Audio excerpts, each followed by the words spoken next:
There is tremendous opportunity in Chicago. There's great medical care, and while there's great medical care, we have an opportunity to take some of this excellent care and make it extraordinary. Specifically, bone and joint, neurosciences, as well as cancer are three critical areas of not only excellence at Rush, but areas where we're leading the country and the world in our innovative treatments. Rush's one goal is to improve the health of anybody who walks through our door and improve the health of the community that we serve.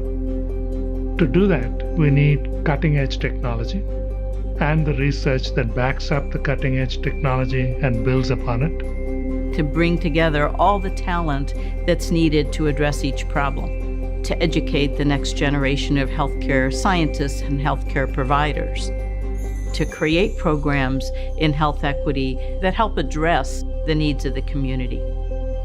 How do you ensure that every person that walks through a door gets the same cutting-edge care that they deserve? As human beings, we owe that to one another.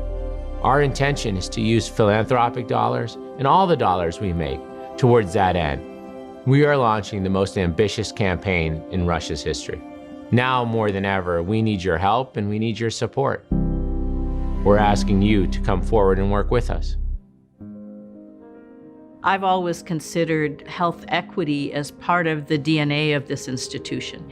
It seeps into everything we do, every decision we make. That mission was tested during the COVID-19 pandemic, where we learned that if you were Black or brown in America, you had a 3 times higher mortality. We don't need any more studies to tell us that there's inequity in care. We need now as a healthcare group to come together to fix it. If we want to get health equity, we have to work with all the conditions that the population lives in. That means jobs, it means education, and it also means providing services that help improve the health in that population. So if we're building education programs, if we're building research programs, if we're building community programs, we reach out to the community first to understand what their needs are. A significant number of people that come into our emergency department have experienced some sort of trauma, whether it's emotional, social, physical, that has an altering effect on them. I felt like we could do more for them. Are we asking the appropriate questions, and are we connecting them to the appropriate resources?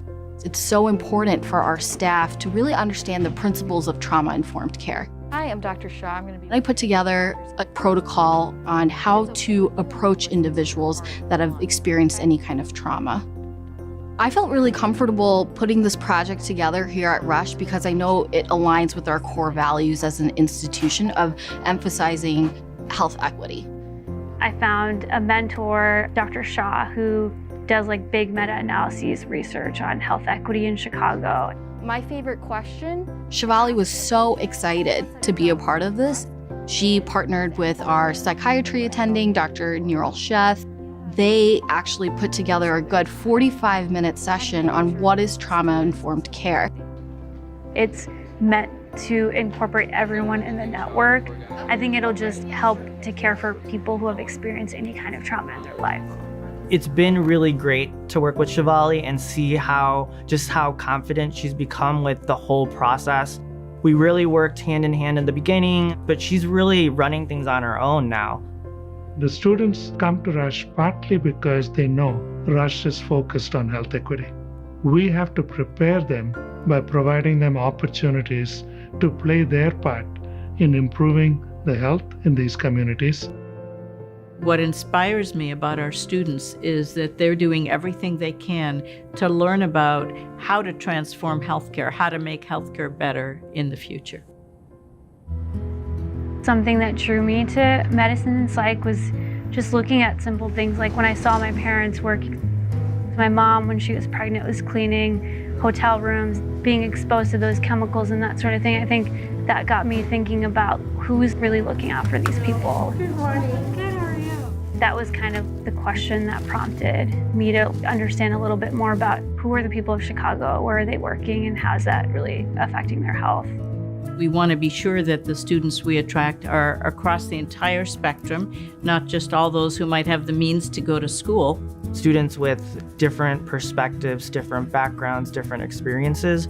Having them in our mix of our student body, it really impacts the whole community. Scholarships become absolutely essential to be able to attract and retain those top students. The scholarships and the funding I received meant everything to me.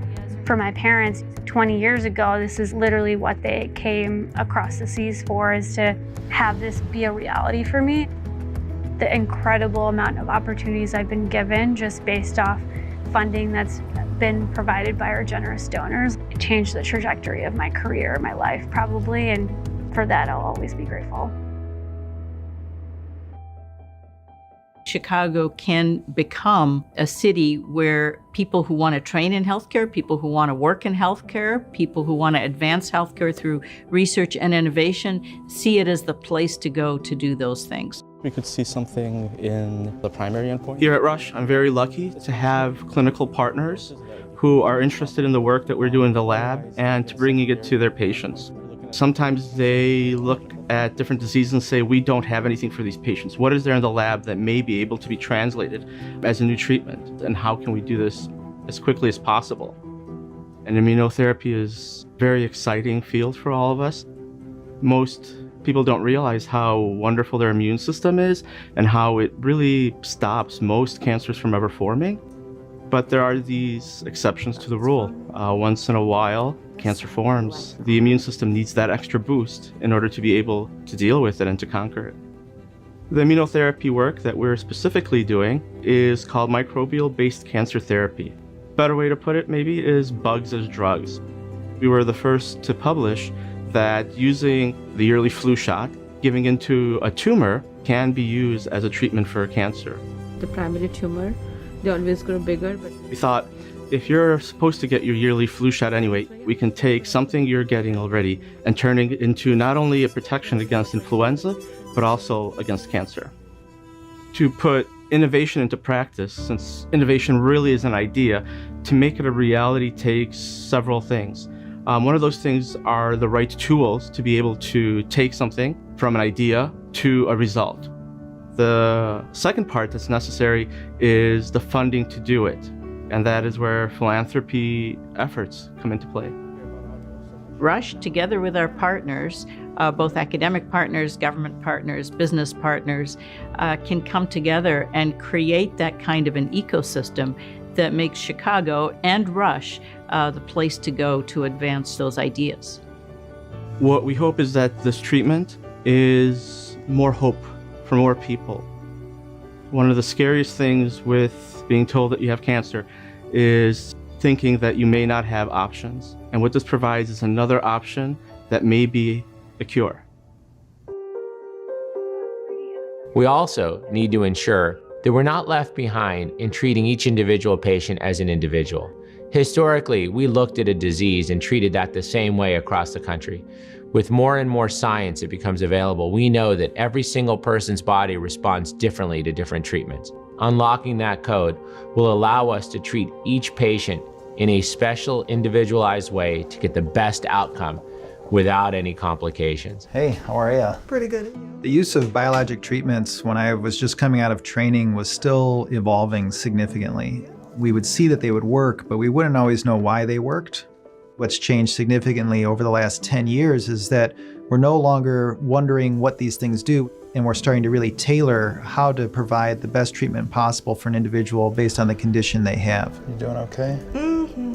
One of the treatments that is very exciting is called platelet-rich plasma, or PRP. And this is where we take the patient's own blood, we spin it down and take the healthy factors out and inject it into the knee or whatever body part that we're treating. We found that arthritis benefits from less white blood cells, tendinitis benefits from more, muscle injuries might benefit from less platelets. And so now we don't have the same preparation for every person and every condition. This patient has an OCD lesion. So it's almost like you have different drugs or treatments available from the same source, all at that time when you're seeing the patients. Ultimately, we can have a lot of different options available, but if we can't put data behind it to understand what really helps patients the most, then we don't make progress. She had a pediatric ACL.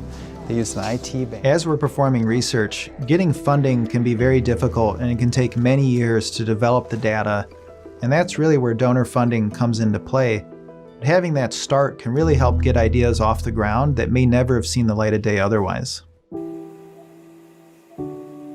Clinical trials are the driving engine that will allow new medications and therapies to come to light.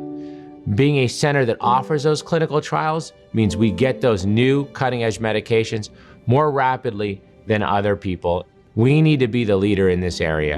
In our facility and with your research dollars, we intend to explode our clinical trial work and that translation into clinical care. I was extremely active prior to my injury. I would do some kind of sport pretty much every day. I was at a friend's house and he had a bicycle jump set up on the end of a boat dock. And when my head hit the bottom of this lake, I immediately fractured my 4th and 5th vertebrae and was paralyzed from my armpits down from that point forward.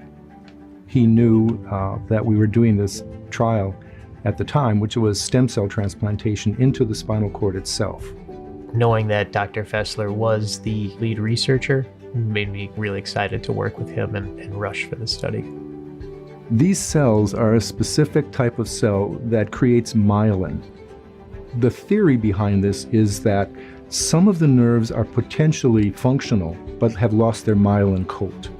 If we can remyelinate them with these stem cells, then they can become functional, and we can return function by doing that.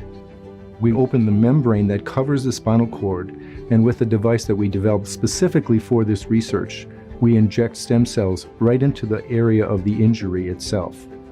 This was a first-in-human trial ever, and it turned out our results have been spectacular. And for the first time in the 5,000 years of documented spinal cord injuries, we actually were able to return function to a large extent. Chris got partial use of his hands back. Being able to use my hands, even though they don't work as well as able-bodied, creates so many opportunities for me. I'm able to use a computer, drive a car, staying as active as possible.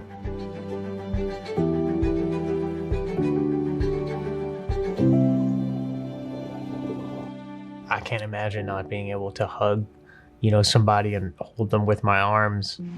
Regenerative medicine is going to change our lives. It's that simple. There's not a lot of federal funding available for spinal cord injury. So to get this work started, and then to be able to apply for what federal funding is available, philanthropy has been absolutely critical. Rush and this whole study is not just giving me more hope, but all spinal cord injury survivors, and not just spinal cord, but stroke and Parkinson's type injuries as well. I'm extremely appreciative of their efforts and their research and studies. You go into healthcare because you want to make a difference. You go into science because you want to make an impact. I can't imagine a better time or a better way to make an impact than to invest in the very heroes that just got done saving lives every day. Your donations will be used to rebuild what healthcare looks like in the future. The campaign will elevate the entire Chicagoland region as the place to go for health education, for health research, and for healthcare jobs in the future. This is the biggest campaign that Rush has ever had, one in which we will succeed with your help. Together, we will take the Chicago area's healthcare from excellent to extraordinary.